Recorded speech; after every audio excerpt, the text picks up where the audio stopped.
Welcome back to another episode of Unmuted. Today, I'm joined by Sylwia Kechiche from Opensignal to dig into one of the biggest disconnects in mobile right now, the gap between what consumers think 5G delivers and what they actually experience day to day. We'll talk about why a 5G icon doesn't always mean next generation performance, what the continued reliance on non-standalone infrastructure means for users, and why many operators still haven't made the leap to full 5G standalone, even as the industry starts hyping up 5G Advanced and 6G. So, hi, Sylwia. Thanks so much for joining me. Thanks, Catherine. Great to be here.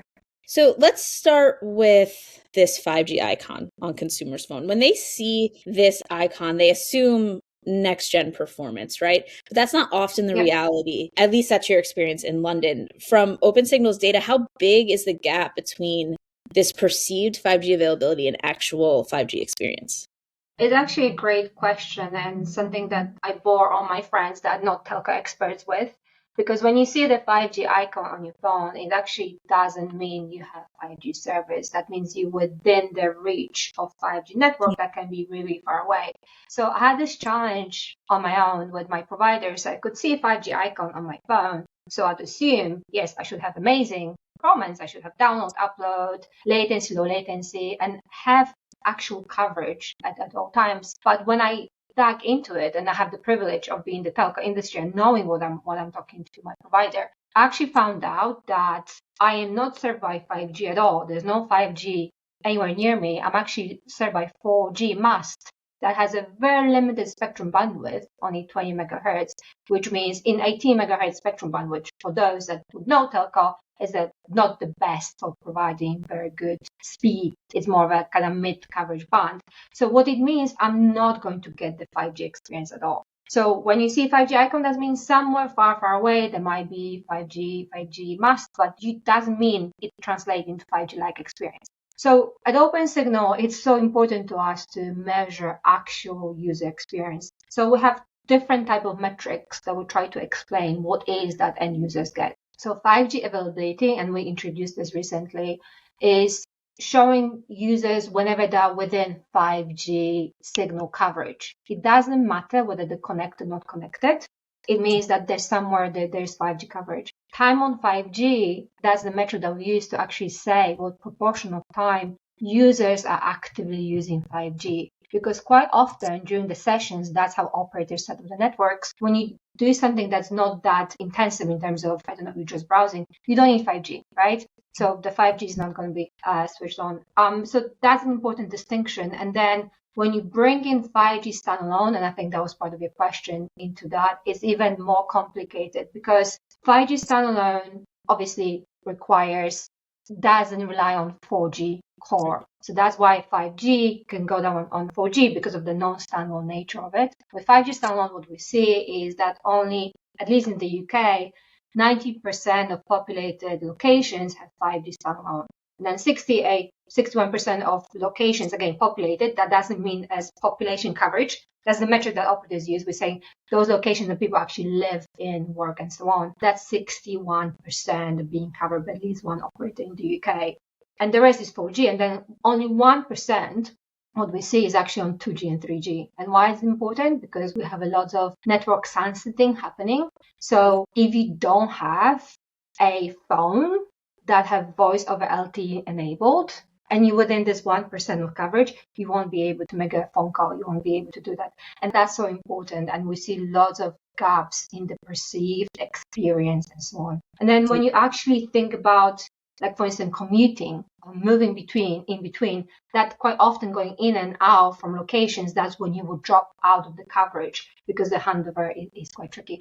So it's really fascinating topic. And again, I think we should be very, very clear that you see the icon, it doesn't mean you technically are connected to the next generation experience. You can be still on 4G network. Yeah, and as this is happening and still happening, carriers are already talking about 5G advanced and even 6G, right? But many still haven't fully deployed 5G standalone. So from your perspective, what's really holding them back? Is it mainly ROI or is it something deeper going on? So return on investment is one of the trickiest one. When you think about where are we at right now, we more than halfway across 5G deployment cycle. So when you think about generation, it typically is 10 years, right? So we're more than halfway through. Still, majority of deployments are using NSA.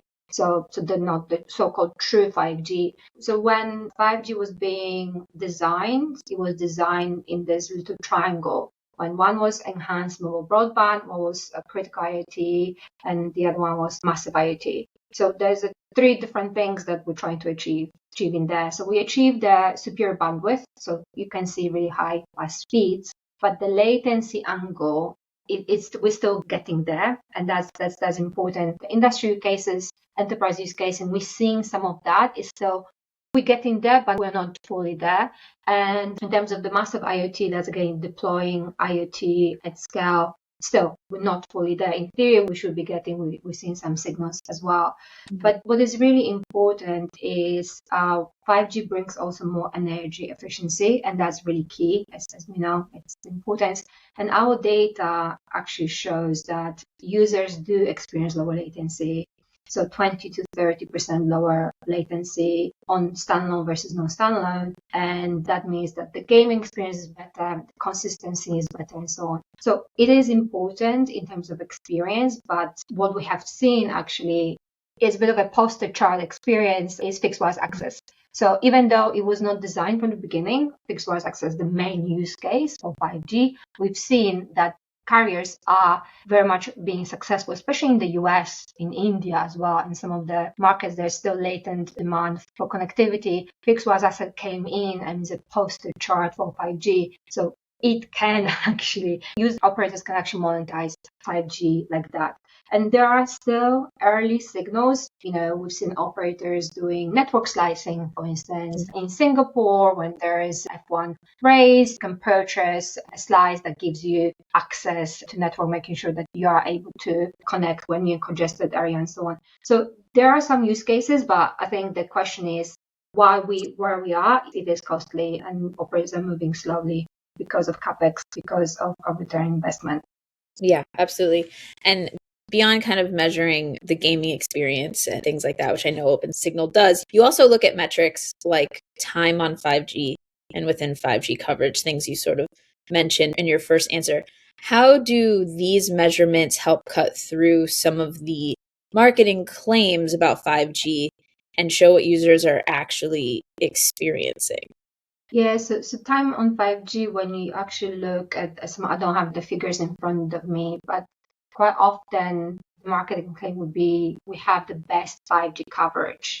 So coverage quite often is of populated areas and it's just blank coverage, but that doesn't equal what proportion of time users are actually spending on 5G. And really interesting thing that we have done recently, we have something called the Global Network Excellence Index. When we put together a number of metrics to trying to assess network excellence, how good the networks are. So we look at time that users spend on 4G and 5G, so they have access to modern infrastructure. We look at consistent quality, so that's whether or not users, their experience is good enough to be able to do everyday activities, so be able to do video calls and so on. And third is download speed. And the reason why it's important is because quite often you forget that it's not all about speed, right? So when you're on 5G, you might not be experiencing 5G speed, but you're not that bothered about the speed. You mostly bother about the fact that you cannot do what you want to do. So earlier today, I was doing a video call. I'm on a very good network and I couldn't do anything. So that's where the frustrations are. So time on 5G is when you are on 5G, but whenever you're on the 5G is really whether or not the quality of your network is good enough to be able to hold those calls and hold those videos and so on. But why I'm mentioning the network excellence is we also added filters to see whether performance and whether user experience differs when they're high-end phones versus on low-end phones. And there's a big gap. So for instance, you will see that high-end phones, so flagship phones and so on, you'll have a better download experience, better constant quality, which also makes you realize that the legacy devices, kind of the older devices, might not only be holding up the potential that networks provide, but also showing you that if you don't have access to modern not only modern infrastructure, but also modern devices, your experience might not be good enough. So kind of like what we're trying to bring to the industry, a bit of an explanation why certain things matter. So not only whether you're connected to 5G really matters, it also matters what sort of device you have when you connect as well. Yeah, there's a lot of factors at play. And actually, let's talk more about legacy devices. In markets like the UK, you've warned that shutting down 2G and 3G could leave some users unconnected, especially those relying on legacy devices. Where do you see the biggest risks right now? Or maybe just talk more about what your concerns are around that. Sure, it's a very, very timely question. I mean, like in the US, you already had the networks being shut down, and there was quite a bit of effort in doing so. And quite often, this is not a very clean technology update and upgrade in reality. So quite often what we see is in certain cases, like for instance in Taiwan, when the sunset was happening, almost 100,000 people were still using 2G devices just 6 months before the notice. So that's really tricky because when the 2G spectrum no longer is going to be available, what's going to happen with those customers, right? And another thing that's important is planning is super key. So for instance, we see the polar opposite of that is, for instance, in Sweden, there was a lot of national campaigns, awareness campaigns, making sure people are prepared for it. So going to those vulnerable people, because often those that have legacy devices, their own legacy technology, they are the vulnerable people. Those that don't see a value of having a smartphone, like somebody like a granny that just wants to make a phone call, is not that bothered about sending pictures of cards and so on. She just wants to be able to call in and out. But in the UK, we're also having the very same problem. And what is happening is when during the 3G sunset, VMO2 has withdrew support for the inbound roaming for 2G. Some really interesting use cases came up. So for instance, particularly vulnerable people, but also those that rely, like lone workers. Quite often they're connected to legacy technologies. They are in remote locations without 4G, 5G coverage. And so how do you ensure that they don't get locked out without the service? That's number one. Number two is really, really important, at least in Europe, ECO. So that's the nationwide across the Europe scheme that all of the new cars should have access to emergency calls. You have it in the US, you have all over. Those boxes rely on 2G and 3G, and we don't have a path forward. So there's going to be time when there's going to be an accident and you won't be able to communicate with services. So there are some real true challenges as well with that. And last but not least, IoT devices. So quite often those IoT devices will rely on legacy networks, and oftentimes people don't know where they are and you don't know where they're connected. This could be a really important telemetry service that measures whether somebody's, taking the medicine and so on. So it's quite tricky, and we often get caught by the latest technology, 5G, as you mentioned, but we forget that the old legacy technologies serve the purpose for a very, very long time. So we have to figure out how we're going to move people away from them and ensure they're still connected. Great. And sorry, just last thing, I just thought about it, and it's just that's how it happens. We hear a lot about direct-to-device, so satellite services, so not the Starlink type services when you have the broad bandwidth, about those services that are supposed to be doing like emergency calls and so on. Yeah. There's lots of hype, there's lots of conversation about that, and operators are definitely having lots of partnerships. But at the moment, we can only do emergency calls, bit of texting and so on. So they're not going to be able to immediately replace those people that get unconnected when legacy networks are going to be sunset.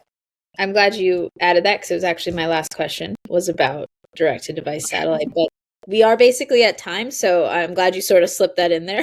I appreciate it. Thank you so much for taking the time to talk to me about this. It sounds like there's still a lot to figure out when it comes to really delivering on 5G. So thank you for sort of providing insight into that. Thank you. And I think I'm so passionate about the topic. And oftentimes when we talk about 5G, 5G Advanced, 6G, we forget about the day-to-day reality of lived experience, what people experience. So 5G Advanced is out there, but it's still really hard to measure what benefits and what value add services are there. There will be with AI, like AI coming in and so on, and it's going to be mostly the most of the impact will happen on the network side, so making the networks more efficient. And in due time, consumers will see the benefits, not just yet. Yeah, All right, perfect. Thank you so much. Thank you.